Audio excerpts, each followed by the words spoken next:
20년 전 요셉의 형들이 요셉을 구덩이에 빠뜨린 적이 있는데, 오늘은 요셉이 형들을 구덩이에 빠뜨리는 이야기입니다.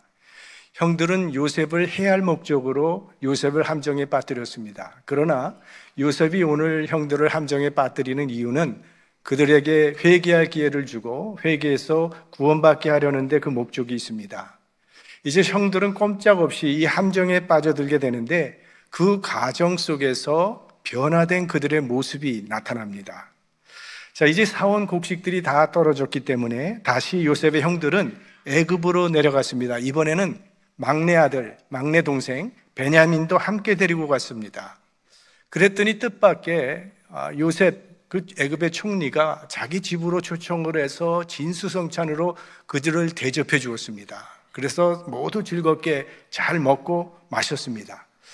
자, 이제 고향으로 돌아가는 야곱의 아들들은 무척이나 행복했을 겁니다. 왜냐하면 애굽에 내려올 때는 그 마음속에 무거운 짐이 있었습니다. 대단히 불안하고 대단히 염려가 많았고 두려움이 가득했습니다. 저 엄한 애굽 총리를 과연 우리가 어떻게 대할 수 있을까 두려워했는데, 뜻밖에도 그 애굽의 총리가 자신들을 환대해 줬습니다. 아주 잘 대접을 해주고 양식도 넉넉하게 샀고, 인질로 잡혀있던 시므온도 이제 풀려났고, 막내 베냐민도 무사히 돌아가게 되었습니다. 염려가 컸던 만큼 행복도 무척이나 컸을 겁니다. 자, 그렇게 요셉에게 머리를 숙여 절한 후 아주 모두 행복한 마음으로 집으로 돌아가고 있는데, 그 모든 행복이 한순간에 무너지는 사건이 벌어지게 됩니다. 요셉이 은잔으로 그들을 시험하는 겁니다. 청지기를 시켜서 너 내 은잔을 저 막내 베냐민의 자루 속에 몰래 넣으라고 명령을 합니다. 그리고 형들이 떠나자마자 청지기에게 작정 명령을 내립니다. 너 석기 쫓아가서 그들의 자루를 다 검사를 해서 그 자루 속에 은잔이 나오는 그 사람을 붙잡아 끌고 오라고 명령을 내립니다. 그 명령을 받은 대로 청지기는 일이 금방 실행하게 되죠. 그들을 쫓아가서 이 배은망덕한 놈들 거기 서라. 이게 무슨 말씀이십니까? 너희들이 어찌하여 우리 주인이 그렇게 선대했거늘 그 선을 악으로 갚느냐? 형제들이 깜짝 놀랍니다. 도대체 무슨 말씀을 하시는 건지 모르겠습니다. 우리가 무슨 악을 행했다는 말씀입니까? 우리 주인이 은잔을 가지고 점치는 그 귀한 잔을 너희들이 왜 훔쳐갔느냐고 그들을 추궁합니다. 여기 은잔이라고 하는 것은 그 당시에 애굽 사람들이 그 은잔에 돈을 넣고 점을 치는 그런 풍습이 있었다고 합니다. 물론 요셉이 그런 일을 했을 리는 없죠. 이거 지금 다 꾸며서 함정을 만들고 있는 것입니다. 7절 말씀을 봅니다. 그들이 그에게 대답하되 우리 주여 어찌 이렇게 말씀하시나이까? 이런 일은 종들이 결단코 아니하나이다. 우리 자루에 있던 돈도 우리가 가나안 땅에서부터 당신에게로 가져왔거늘 우리가 어찌 당신 주인의 집에서 은금을 도적질하리이까? 지금 형제들이 강력하게 자신들의 결백을 주장하고 있습니다.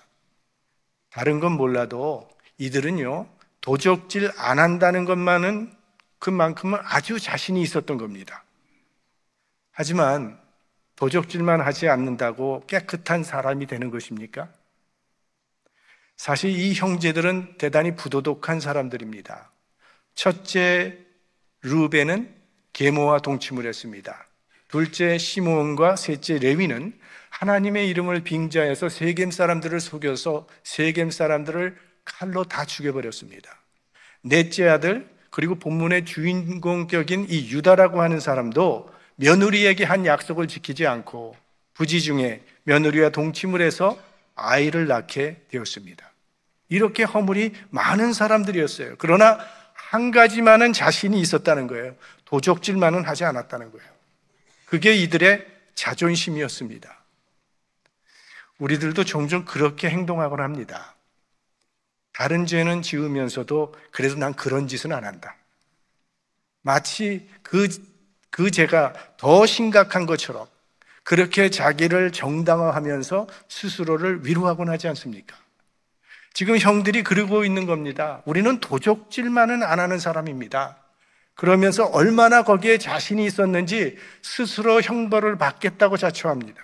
9절 말씀, 종들 중 네게서 발견되든지 그는 죽을 것이요 우리는 우리 주의 종이 되리이다.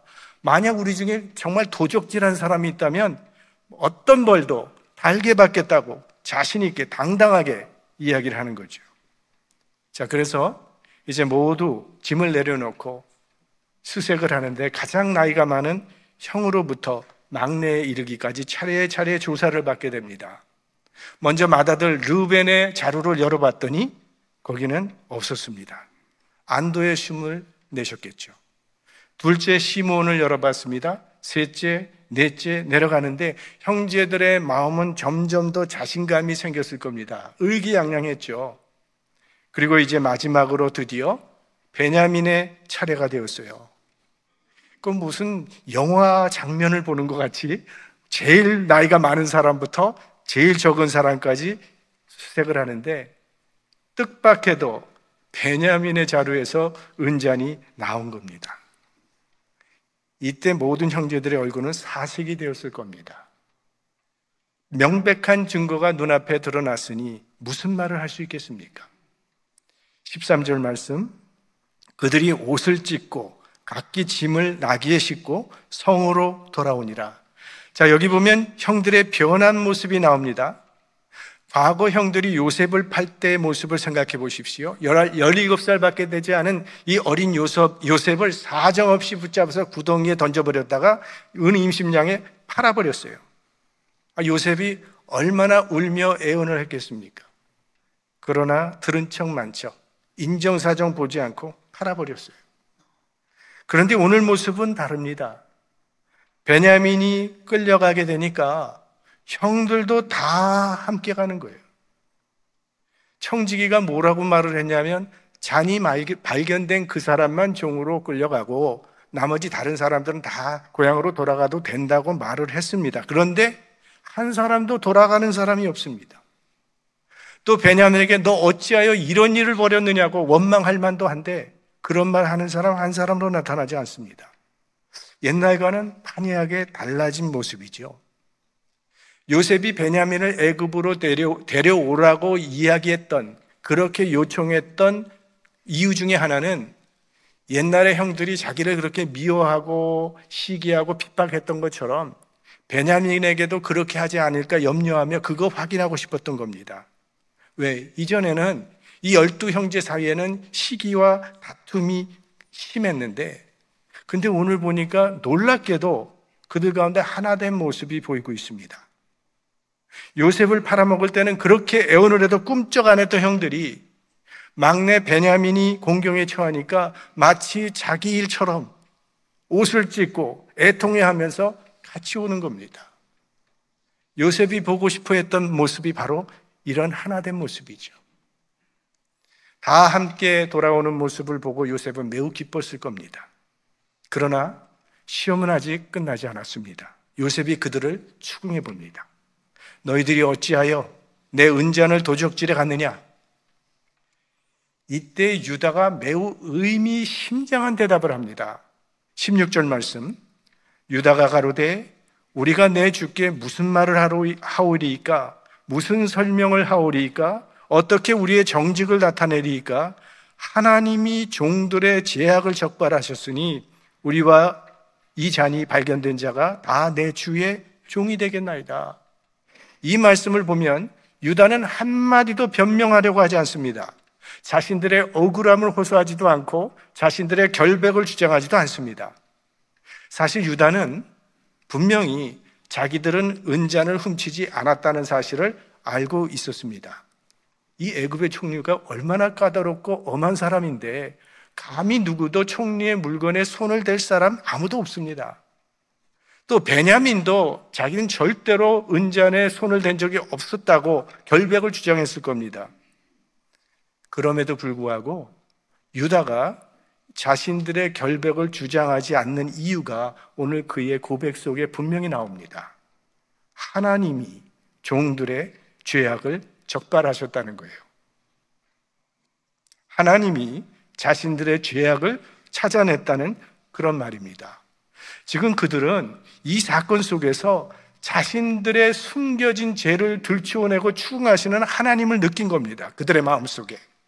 그동안 요셉이 자꾸 형들을 공경에 빠뜨리면서 시험한 것은 바로 그 죄를 생각나게 해서 그들을 회개케 하려는 것이었는데, 베냐민의 자리에서 은잔이 나오는, 있을 수 없는 이런 일이 벌어지는 것을 보면서 그들은 드디어 문제의 본질을 직시하게 된 거죠.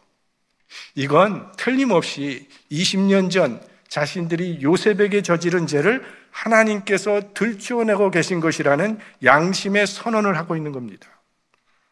지금 일어나고 있는 일들은 자신들이 저지른 죄에 합당한 형벌이라고 고백하고 있는 거죠. 드디어 그들이 하나님의 눈으로 자신의 모습을 보게 된 거예요. 우리는 사람의 눈에 보이는 것만으로 문제를 해결해 보고 싶어 합니다.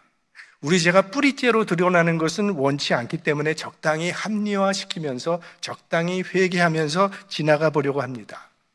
위에서 보고 계신 분이 있다는 사실을 무시한 채 말입니다.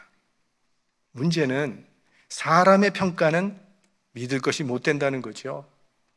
대통령 선거철이 가까우면 늘 여론조사가 발표됩니다. 한 달 전에는 A 후보가 B 후보보다 앞섰는데, 한 달 후에는 B 후보가 또 A 후보보다 앞서고, 또 한 달 후에는 또 어떻게 바뀔지 몰라요.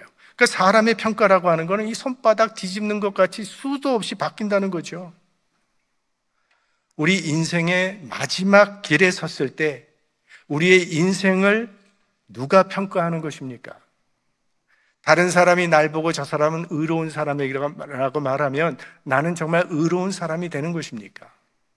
남이 나를 보고 저거 죄인이라고 하면 나는 죄인이 되는 것입니까? 우리 인생을 진실로 평가하실 분은 하나님이십니다. 우리 그리스도인의 최고의 가치는 하나님이 나를 어떻게 평가하실까? 하나님께서 나를 어떻게 보실까? 여기 우리 그리스도인의 최고의 가치가 있는 것입니다. 형들이 애굽의 총리를 통해서 지금 그거 발견하고 있는 거예요. 20년간 스스로의 양심을 합리화해 가면서 지내왔는데 이번 사건을 통해서 하나님이 우리를 다 보고 계셨다는 것을 확실하게 깨닫게 된 겁니다. 세상에서 가장 힘든 일 중 하나는 아무도 보지 않는 곳에서 나를 속이지 않는 것이라고 합니다. 남들이 보는 곳에서는 남의 눈에 들기 위해서 온갖 노력을 하지만 홀로 있을 때는 내 마음을 무너뜨리는 경우가 허다하지요. 하나님 앞에 서 있다는 사실을 망각하고 있기 때문이죠. 얼마 전에도 말씀드렸지만 하나님 앞에서라고 하는 말의 라틴어가 코람 데오입니다. 나를 지켜보고 계시는 하나님 앞에서 살아가는 것, 하나님의 임재를 의식하고 생활하는 것을 코람 데오라고 말을 합니다. 자, 오늘이 종교개혁 주일입니다. 종교개혁자들이 그들의 삶을 두었던 영성의 근간은 바로 이 코람 데오입니다. 마틴 루터도 이 말을 많이 사용했습니다. 칼빈도 그의 삶을 지배했던 삶의 좌우명은 바로 코람 데오였습니다. 사실 우리들은 종교개혁자들처럼 큰 일을 할 수는 없습니다. 다만 우리 삶의 현장에서 하나님 앞에 서 있다는 심정으로 생각하고 말하고 행동한다면 그것이 우리가 할 수 있는 개혁이라고 생각합니다. 하나님 앞에서 자신을 살피며 살아가는 거예요. 그럴 때 우리 삶은 변화될 겁니다. 형제를 미워하고 비방하던 사람이 이게 하나님 앞에서 잘못된 것임을 알고 멈춥니다. 결혼한 사람이 잘못된 사랑의 감정을 느끼는 것을 멈추고 내 배우자가 하나님께서 나에게 주신 가장 소중한 존재임을 확인합니다. 이때까지는 일터에서 단지 월급 바라보고 일을 해왔는데 하나님 앞에서 성실한 땀을 흘리면서 충성합니다. 종업원을 돈 버는 기계로 생각했던 사람이 하나님 앞에서 인격적으로 종업원을 대우합니다. 무엇이든지 하나님 앞에서 그렇게 살면 그것이 개혁이 아니겠습니까? 하나님 앞에 서 있다는 임재의식, 이것이 그리스도인의 영성의 출발점입니다. 우리가 나이가 들면 잘 변화되지 않는다고 말을 합니다.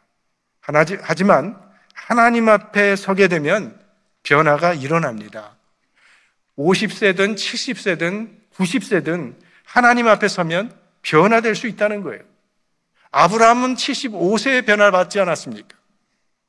우리는 늘 하나님께서 우리의 삶을 보고 계시다는 사실을 인식하며 살아야 합니다. 이것이 신앙의 핵심입니다. 신앙은 하나님 앞에서 살아가는 것입니다.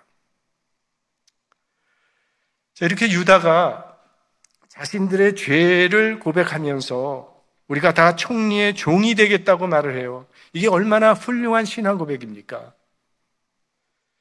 그런데 아직도 시험은 끝나지 않았습니다. 요셉이 또 형들의 마음을 한번 흔들어 봅니다. 17절 말씀, 요셉이 가로되 내가 결코 그리하지 아니하리라. 잔이 그 손에서 발견된 자만 나의 종이 되고 너희는 평안히 너희 아버지께로 도로 올라갈 것이니라. 이제 형들의 마음을 시험해 보는데 자신들의 안녕과 베냐민의 안녕, 이 둘 중에서 무엇을 선택할지를 시험해 보는 겁니다. 사실 형들은 지금 고향에서 기다리고 있는 처자식들이 있죠. 양식도 구할 만큼 충분히 구했습니다. 그리고 총리가 무엇보다도 면죄부를 주지 않습니까? 당신들에게는 책임이 없으니까 그냥 돌아가도 된다고. 명분은 충분합니다. 아버지께 돌아가서 우리 최선을 다했지만 어쩔 수 없이 이렇게 되었습니다. 말하면 되는 것이고, 요셉이 없어진 후로는 요 베냐민이 아버지의 사랑을 독차지했기 때문에 얄미워 죽겠는데 이제는 손에 피 하나 묻히지 않고 제거할 수 있는 기회가 왔으니 절호의 기회가 온 거죠. 그런데 그들은 베냐민을 버리지 않습니다. 우리가 베냐민과 함께 다 같이 종이 될 것이라고 그렇게 선언합니다. 자, 20년 전 애원하던 동생을 외면했던 그 죄를 다시 반복하지 않겠다는 겁니다. 이게 회개입니다. 회개를 뜻하는 메타노이아라고 하는 이 헬라어 단어는 잘못을 뉘우치는 것이 아니라 삶의 방향을 바꾼다고 하는 그런 의미입니다. 트랜스포메이션이에요. 컨버전, 변혁, 전환. 내가 잘못했다고 후회하고 깨닫는 건 그건 뉘우침입니다. 진정한 회개란 삶을 바꾸는 노력이 포함되어야 합니다. 삶은 변화되지 아니하고 그냥 하나님 잘못했습니다 하면 용서해 주신다고 생각하는 것은요, 그건 대단히 무책임한 태도입니다. 삶의 변화가 반드시 일어나야 합니다. 왜냐하면 회개하는 이유가 뭐예요? 새로운 삶을 살기 위한 것이 회개 아닙니까? 똑같은 삶을 반복하면서 말로만 하나님 잘못했다고 하는 것은 용서만 받겠다고 하는 이기적인 마음이죠. 사울은 다메섹 도상에서 부활하신 주님을 만난 후에 그의 삶이 완전히 변화되었죠. 그리스도를 박해하던 사람이 이제는 그리스도를 위해서 박해를 받는 사람으로 철저하게 변화됐습니다.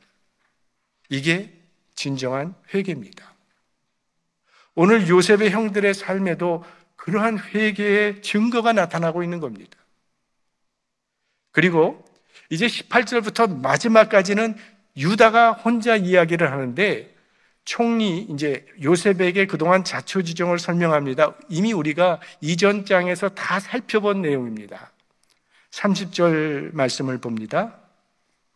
아비의 생명과 아이의 생명이 서로 결탁되었거늘 이제 내가 주의 종 우리 아비에게 돌아갈 때에 아이가 우리와 함께 하지 아니하면 아비가 아이의 없음을 보고 죽으리니 이같이 되면 종들이 주의 종 우리 아비의 흰머리로 슬피 음부로 내려가게 함이니이다.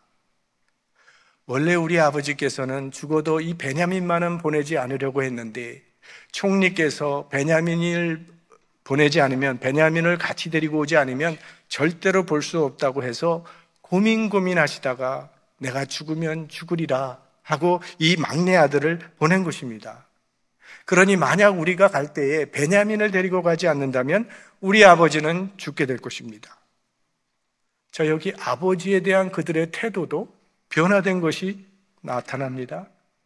자, 20년 전을 생각해 보십시오. 그들은 아버지가 야곱이 요셉을 얼마나 사랑하는지 잘 알았어요. 그래서 사실은 요셉을 팔아버린 거 아닙니까? 요셉이 죽었다고 하면 아버지가 얼마나 슬퍼할 것을 그들은 잘 알았어요. 그럼에도 불구하고 요셉의 옷에 염소의 피를 바른 후에 아버지에게 보이면서 이거 혹시 요셉 옷 아니냐며 시치미를 뚝 뗐죠. 그 옷을 확인한 야곱이 옷을 찢고 죄를 뒤집어 쓰고 통곡을 하며 울었습니다. 그 모습을 보면서도 가책은커녕 고소하게 생각했던 철면피 같은 형제들이었는데 지금은 자기 아버지에게 상처를 우리가 줄 수 없다고 말하고 있습니다. 여전히 베냐민만 편애하는 아버지지만 그래도 아버지를 사랑하는 아들이 되어 있는 거예요. 자, 그렇게 설명을 하면서 오늘 유다가 결론적으로 하는 말이 마지막 33절 말씀입니다. 우리 합독해 보겠습니다. 청컨대 주의 종으로 아이를 대신하여 있어서 주의 종이 되게 하시고 아이는 형제와 함께 도로 올려 보내소서. 우리 동생 데려가지 않으면 우리 아버지는 죽을 겁니다. 자식된 도리로서 우리가 어찌 아버지께 그런 일을 할 수 있겠습니까? 그러니 내 동생 대신에 내가 주의 종이 될 테니까 동생하고 다른 형제들은 집으로 돌려보내달라고 유다가 감청을 하는 겁니다. 이 유다는요, 이전에 요셉을 팔아버리자고 제안했던 장본인입니다. 그런데 오늘은 동생 대신에 자기가 종이 되겠다고 간청을 합니다. 과거와는 180도 변화된 모습이죠. 자, 이 유다는 자기의 희생으로 가정이 살 수 있는 길을 열었어요. 이게 성경이 제시하는 우리 그리스도인의 삶의 방식이고 이것이 십자가의 길입니다. 인류는 죄로 말미암아 죽어야 할 운명에 처했는데 예수 그리스도께서 대신 십자가에 죽으심으로 인류는 살 길이 열린 거죠. 십자가가 무엇입니까? 인류의 죄를 대신 졌다는 뜻이죠. 예수님의 십자가는 인류를 대신한 중보의 십자가입니다. 그 예수님께서 누구든지 나를 따라오려거든 십자가를 지고 나를 따르라 하셨습니다. 그리스도인은 자신의 희생을 통해서 이웃이 살 수만 있다면 그렇게 살도록 노력하라는 그런 말씀일 것입니다. 세상에 존재하는 모든 행복에는 그에 비례하는 희생 때문에 가능하다는 것을 우리는 알고 있습니다. 내가 지금 행복하게 살고 있다면, 내가 행복을 누리고 있다면 누군가 나를 위해서 희생이 주었기 때문입니다. 지금 대한민국이 저런 평화와 안정을 누릴 수 있는 것은 한국 전쟁 때에 우리나라를 도운 60개 나라가 있었기 때문에 대한민국이 평화를 누리고 있는 것이죠. 아주 값비싼 평화입니다. 수많은 군인들의 희생 위에 세워진 평화. 그렇게 거창한 일은 아니라 할지라도 우리가 일상생활에서 늘 하루 세끼 먹는 따뜻한 밥과 깨끗한 옷과 편안한 잠자리, 이런 것들도 사실은 누군가의 수고와 희생이 있었기 때문에 우리가 누릴 수 있는 거죠. 우리는 누군가의 희생을 통해 살아가고 있습니다. 그러니까 모든 행복과 평화는 희생의 십자가를 지는 사람이 있을 때 이루어지게 되는 것이죠. 우리 예수님께서는 남의 십자가도 대신 지셨는데 우리는 자기 십자가도 안 지려고 합니다. 그리스도인은 최소한 자신의 잘못은 자기가 책임질 줄 알아야 합니다. 한 걸음 더 나가서 남의 십자가를 내가 대신 지어줄 수는 없다 할지라도 그 십자가를 함께 지고 가고자 하는 그런 마음은 가져야 한다는 겁니다. 오늘 우리는 유다에게서 이런 십자가의 정신을 발견하게 되는 거예요. 아마 그래서 유다의 자손 중에 메시아 예수 그리스도가 탄생하는 축복을 받은 줄도 모릅니다. 자, 오늘 우리는 요셉의 형들이 변화된 모습을 보았습니다. 그런데 생각해보면 사람이 변한다고 하는 것이 대단히 어렵습니다. 매년 우리가 새 결심을 해도 그게 잘 되지 않지 않습니까? 강한 의지로도, 좋은 교육으로도, 경제나 정치로도 본질적으로 우리 인간은 변화시킬 수 없다는 것이 우리의 경험을 통해서 우리가 알고 있는 지식이죠. 인간의 차원에서는요, 근본적인 변화는 없습니다. 그러나 성령이 역사하시면 새롭게 변화될 수 있습니다. 인간적으로 생각해 보면요, 이 바울 같은 사람은 절대로 그리스도인이 될 수 없는 사람입니다. 자기 가치관과 종교관에 굳어져 있었기 때문에 그리스도인들을 죽이고 싶도록 미워했던 사람이 바울이에요. 그런 사람이 그리스도인이 되었고 복음을 전파하는 사도가 되었습니다. 어떻게? 성령이 그렇게 하신 겁니다. 인간이 할 수 없는 일을 성령은 가능케 하십니다. 오늘 유다와 형제들의 심령의 변화가 일어난 것도 역시 성령의 역사입니다. 저와 여러분에게도 이러한 변화가 일어났습니다.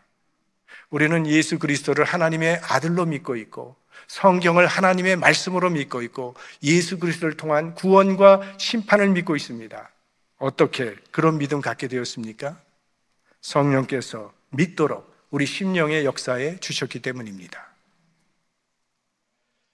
그러나 아직도 우리 안에는 이 옛사람의 뿌리가 그대로 남아있기 때문에 날마다 우리는 옛사람과 싸우고 있습니다. 우리 일생이 투쟁의 연속입니다. 조금만 긴장을 풀고 있어도 어느새 우리는 옛사람의 자리로 돌아가 버리고 마는 아주 연약한 존재들이죠.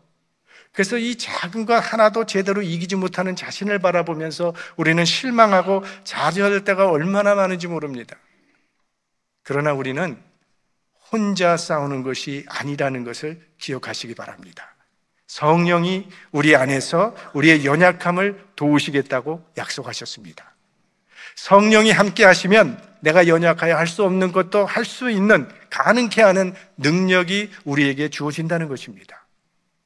우리 혼자 힘으로는 죄를 물리칠 수 없습니다. 그러나 우리 안에 계시는 성령님께서 우리의 연약함을 도우시기 때문에 죄와 싸워 이길 수 있다는 겁니다.